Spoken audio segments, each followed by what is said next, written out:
es cierto que todos los caminos conduzcan a Roma. Los lugares donde podemos ir son casi infinitos. ¿Ya decidiste dónde quieres ir hoy? Piénsatelo bien para no equivocarte. Toma en cuenta que el tablero de ajedrez ha cambiado. Hoy el rey se ha enterado que va desnudo. Y cuando el poderoso lo olvida, la verdad se encarga de desnudarlo. Hay que tener talento para pensar fuera de la caja, para combatir los prejuicios, los ajenos, pero sobre todo los propios. Cada quien posee una pieza única del rompecabezas. Por eso intentamos dialogar, para armarlo juntos. La palabra nos libera y la conversación nos empareja. Aquí no hay lugar común. No hay lugar común y hoy nos engalanamos. Pocas veces tendremos un invitado como Paul Auster en este espacio. Paul, thank you very much. Thank you. Thank you. Well, we have many questions about your writing, about your life. But let me start with a little anecdote that you told us about you were 14 years old and a guy that was close to you, another kid, died because of lightning. Yeah. You were inches away from here. It seems that it's a very important... Well, it's not an anecdote. It's a fundamental event in my life. What is the difference between an anecdote? An anecdote is a little story that will maybe embellish a point that you're trying to make, whereas an event is something primal. This is primal. This is primal. Yeah. It's something that's haunted me from that day on. The idea that... What happened exactly? Okay, I'll give you the details. I was at a summer camp, something that might or might not exist in Mexico, I don't know. Something that is widespread in the United States.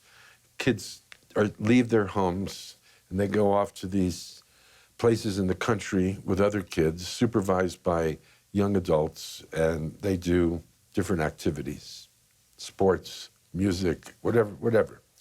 So I was at one of these summer camps, and it was 1961, a long time ago, and we were all kids from New York or around New York, city kids.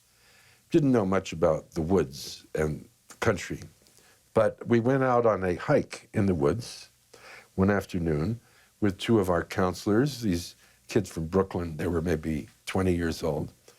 And we got caught in a storm, but a big storm, lightning storm. And I've never seen a storm as ferocious as this one.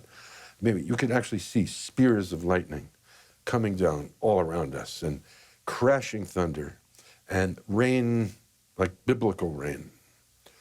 And it was very scary, and we were lost at this point, and the sky was black, and it was very hard even to see.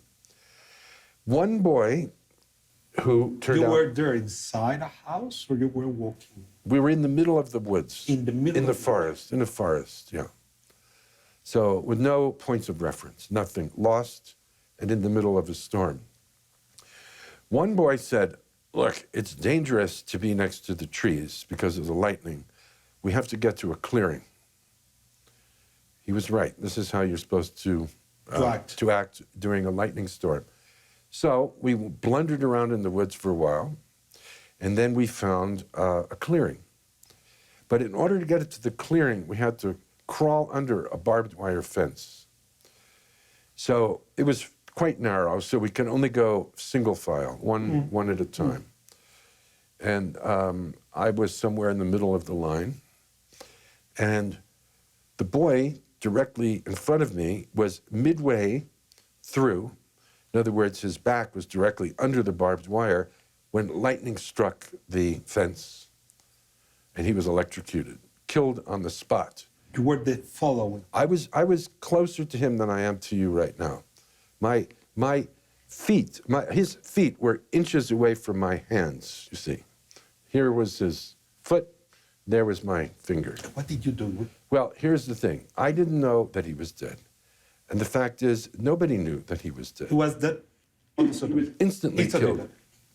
Well, so what I did was I crawled around him to his left, crawled under the barbed wire, and then pulled him into the clearing. And this monumental rain was falling, and the thunder and lightning were still booming and blasting and flashing.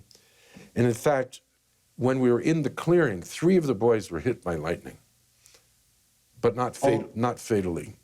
Only him. Yeah, because of the metal wire. So I spent an hour with this boy, rubbing his hands, and then another boy was with me helping, the 2 of us. One was holding his tongue so he wouldn't swallow it. Meanwhile, you could see that his eyes had rolled up into his head, and bit by bit, his face was turning blue. Still, I'd never seen a dead person. I didn't know he was dead. And so eventually the storm slowed down. Eventually someone found help. Eventually we learned that he had been killed instantly. Now, the interesting thing about this is, I didn't say to myself then, if it had been 4 seconds later, it would have been me. Absolutely. I didn't say that. I just was horrified that a young 14-year-old child could be alive 1 second and then obliterated the next. How have you been haunted by this image? I think in your life? It taught me how unstable the world is. It taught me that anything can happen at any moment. Now, a lot of other people learn this lesson in different ways. Children who grow up in an occupied city in the middle of a war. Well, I didn't grow up in an occupied city or in the middle of the war. This was my war. This is my war. This is when I understood that your friends can just be knocked off, boom, like that. Reading your books made me think about reincarnation in this same life. And you use an epigraph, an enigmatic epigraph, in your Book of Illusions from Chateaubriand. I'm going to quote it. A man has no one and the same life. Not one in the same life. He has many lives, placed end to end, and that is the cause of his misery. Why did you choose this epigraph, and why the misery and not? Well, it's because the character in the Book of Illusions goes through several. David Simmer goes through several tough experiences. Chateaubriand is in the book. Mm-hmm. He's a character mentioned, and Zimmer is translating Chateaubriand's memoirs. An extraordinary book, by the way. So Chateaubriand really is a writer that not too many people read anymore. No, but we should. Well, I'm happy to say that this is something that just happened. Somebody read my novel a number of years ago. The Book of Illusions. The Book of Illusions. And he was so impressed by the Chateaubriand passages that I translated that are in the book that he took it upon himself to make a new translation of Chateaubriand's autobiography, at least the first half. And New York Review Books has just published it. So it's out there again. I'm very pleased. I felt that I'm the grandfather of this translation. Translation has been always very close to your life. Yeah. But, I mean, it could not be a misery. I mean, your recent novel, you have many lives there, and it's not misery. But Chateaubriand was a particularly a dark sensibility. I mean, he suffered a lot. He went through more than one misery, but many. And but it seemed appropriate for the novel. I wouldn't say that this is the only way to look at the world, but it's the way Chateaubriand looked at the world. David Simmer, he loves silent movies. You love silent movies. I do. It seems, reading to you, that this is the best therapy that you can get, better than psychoanalysis or well, yes. For him, it was silent comedies. We have to point that out. That he fell in love with the slapstick comedies, which I think is true. They endure more interestingly than the dramas. There are some silent dramas that, of course, are great, and they remain great. But some of them seem very dated. Oh, Chaplin. Yeah, but Laurel Chaplin, Hardy. Keaton, Laurel and Hardy, they don't go out of date. These are really funny still. Do you still watch them? Well, from time to time, and now, you know, in this new novel of mine, 4321, one of the characters, as a little boy, becomes very wrapped up in Laurel and Hardy, and he even writes about Laurel and Hardy. Now, after the book came out, I have a friend in New York who owns a very small new movie theater, and it's very good. They're playing a lot of classics and then art movies, and there are two screens, two little rooms. And we did a Laurel and Hardy night a few months ago. And I read some of the passages from the novel about Laurel and Hardy, and then he screened three of the best of the Laurel and Hardy 30-minute movies. When they were couple? When Yeah, they were in woman No, in new prints, though. New, beautifully restored prints. And there were a lot of people in that theater who had never seen them, and certainly never on a big screen. And, you know, I'm jealous. they were laughing. People laughed. It was hilarious. And the laughter never stopped from beginning to end, because they're really funny. And it's such a joy to see them. Well, you once said that films and books have been as important to you. Let me go to a pause and we come back. Vamos a corte. Regresamos un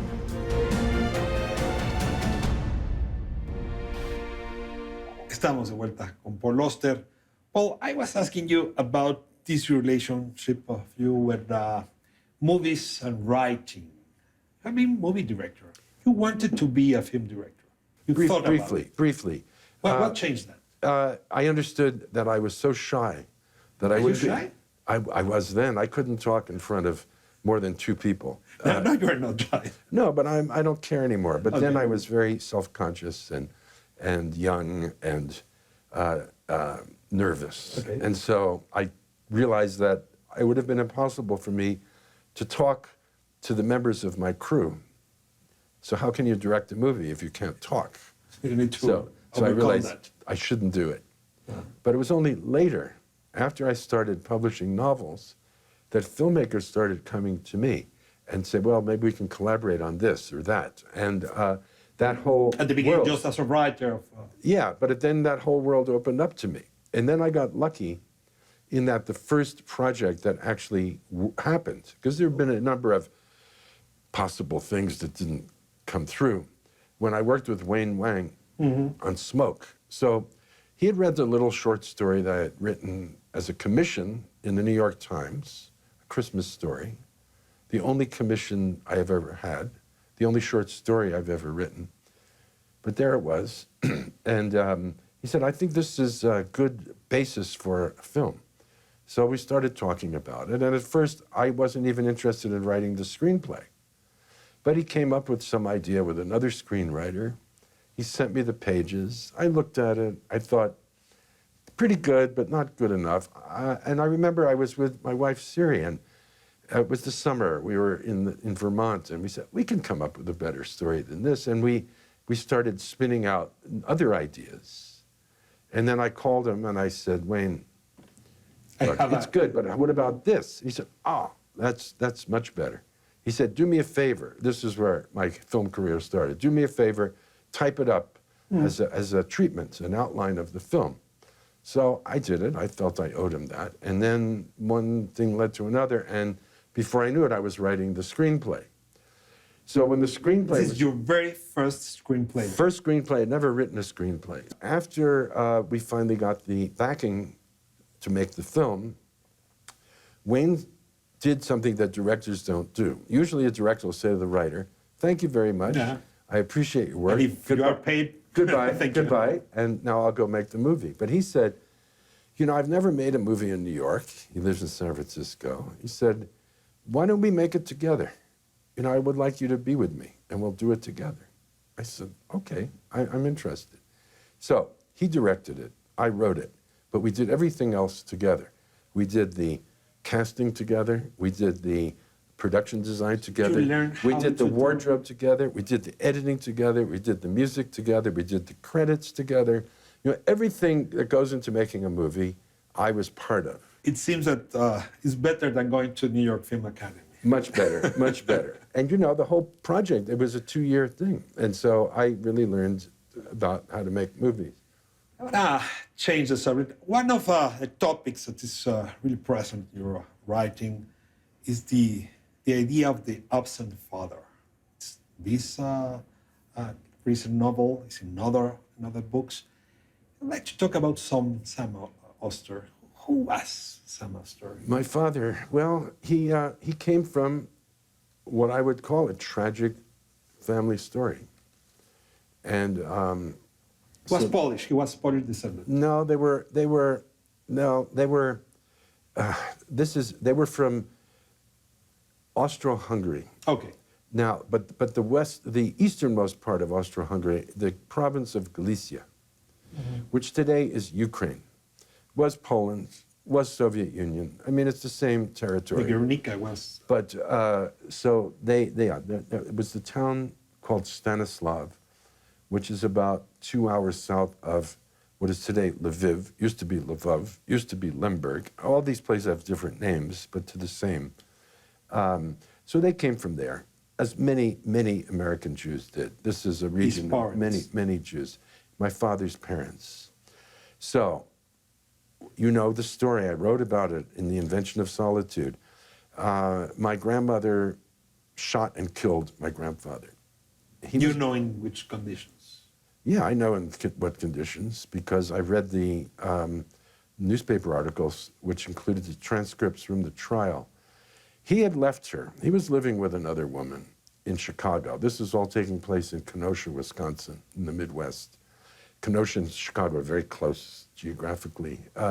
He came back one Sunday with presents for his 5 children, 4 boys and a girl, suits of clothing, a dress, and then he was fixing a light bulb in the kitchen, replacing a bulb, standing on a chair with his 9-year-old son helping him. Not my father. No, your my father was 7. 7, he was upstairs asleep. Okay. She came down with a gun and she shot him 3 times and To killed him. avoid he lived. Yeah. So, and she had a brilliant lawyer. He got her off in 2 ways. It was a kind of 2-part defense: temporary insanity and justifiable homicide. How does that affect Sam? Well, listen, the family closed in on itself. They left didn't talk Wisconsin. about it. They left Wisconsin. They went to New Jersey. There were relatives who invited them to come, and Newark, New Jersey. They never talked. And so I had 8 first cousins. Nobody knew anything about anything. I remember as a little boy asking my father, "How did your father die?" And the first time I asked the question, he said, "He died in a hunting accident." Second time I asked the question, he fell off a ladder working on a roof of a house. The third time I asked the question, he died in World War I. Well, I was little, but I knew people died, but I also knew you don't die 3 times. It's not possible. So I thought, there's a mystery here. I don't know what it is. Well, you have to wait until the death of your father to write this story. Yeah. And this death made you a writer. No, not at all. You were a writer already. Oh, I was writing for years, and I published, I think, 6 or 7 books of poetry by then, and books of translations and many essays. No, I was 31 when he died. I had been writing since I was 20. About your first famous novel? There was the first prose book. Okay. That's it. The first prose You book. were, fair enough. But I've been just publishing poetry, essentially. But you allowed yourself to tell this story? Well, I was so taken aback by his sudden, unexpected death. He was only 66. He was in perfect health. He never drank. He never smoked. He got a stroke. He played tennis every day. He got a heart attack, making love to his girlfriend. Okay, what's happening? I don't know if that's a very happy way to die. Certainly wasn't for her, I can tell you. Yeah, men say, "Oh, what a good way to die." Well, no, This is not it's a horrible way to die. Anyway, so my father was the baby of the family, the one most connected to his mother. And he didn't marry until he was 34 or 5. My mother was only 21. There was a big difference in their ages. And I think my father really was a lifelong bachelor who probably shouldn't have gotten married. And so the marriage was a difficult one. And it ended in divorce. Was he absent as a father? Yeah, because he worked all the time, so I hardly ever saw him. He'd get up early in the morning, go off to work, and he'd come home late at night after I was asleep. How was he about your writing, about your... He was perplexed. He didn't like you? No. You have to understand, my father was not a violent or harsh man. He was a silent man, a person who didn't talk. He imagined that what young men did was they went out and made money. This is how you lived. So you go into business of one sort, or you become a lawyer or a doctor, something that will earn you a respectable living. He understood this. But to have given birth to a poet made no sense to him. He just didn't get it. And so I think he was just very confused. But as time went on, he began to accept it. And I remember... Reading you? No, I remember an aunt of mine telling me, "You have no idea how proud your father is of you." He would never tell me, because I was publishing articles in the New York Review of Books and Harper's Magazine and so on, in my 20s. And he liked this. He thought, okay, this is interesting. And he read some of my poems. I mean, he couldn't have understood a word, but he pretended to like them. And he was not hostile. He was just a little, as I say, perplexed. So when I got back from living in France, I was 27 years old, and I had $9 in my pocket. That was all I had. On your money. I had no plans. I had no Money future. wasn't your... not my forte. And he said something very intelligent. He said, "Listen, kid, I understand. You're doing this poetry thing. It's fine." He said, "But you're not going to be able to make a living doing this. You need to pay your rent." So he said, "Why don't you go to graduate school, get a PhD, and become an English professor, and then you'll at least be able to support yourself, and then you can write your poems too." And I thought... And you were married by that time. I was just getting married then. And I said, not a bad idea. And I went and considered it. I went down to Princeton, I remember, and talked to a professor there. I wrote about this in hand to mouth. And he looked at everything, because I'd sent him my books and articles and translations. And he said, "You can do this. You can get a PhD. This is not a problem. But, I mean, do you really want to? Yeah. You're a really good young writer. I have great hopes for you. I think you shouldn't do it. You shouldn't do it. Don't do what I did," he said, "and hang out in a university, but just..." So I was relieved. But, of course, I walked out of there happy. But also, I was still facing years of poverty and misery. And the great irony is, when my father died, when I was 31, I inherited some money. Not a lot of money. Not enough? But enough to give me a breathing space. So in effect... To pay your rent. And to pay my rent and have some freedom to write the book about him. Isn't this ironic, huh? Exactly. The money came from him. It gave me absolutely gave me a chance to be a writer. And I wrote about him. So there is a kind of beautiful, poetic justice to all this. And so, I thank him for this. And he really never turned against me. He wanted the best. He was no absent, it seems. Well, he was mostly not there. But when he was there, he was kind. He wasn't hostile. Yeah. Tendríamos por qué cortar en este momento, pero vamos a solo hacer un corte de una semana. No hay lugar común continúa el próximo sábado, 7 de la noche, en ADN 40, con la otra parte de esta entrevista.